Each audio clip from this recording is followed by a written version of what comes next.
இப்போ நம்ம பார்த்துருக்கிறது Madhavaram metro station மிக அருகில் 1 கிலோமீட்டர் டிஸ்டன்ஸில் தான் இருக்குது. இந்த ஏரியா வந்து பார்த்திங்கன்னா முழுக்க ரெசிடென்ஷியல் ஏரியா தான்.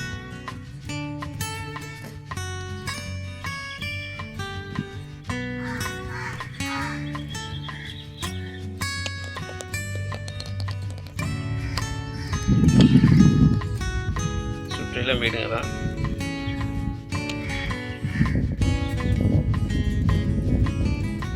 நம்ம பார்க்க வேண்டிய லேண்ட் இதுதான்.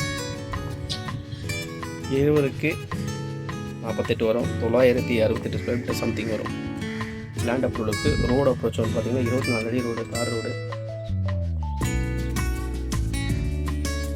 விருப்பம் இருக்கவங்க தொடர்பு கொள்ளுங்க.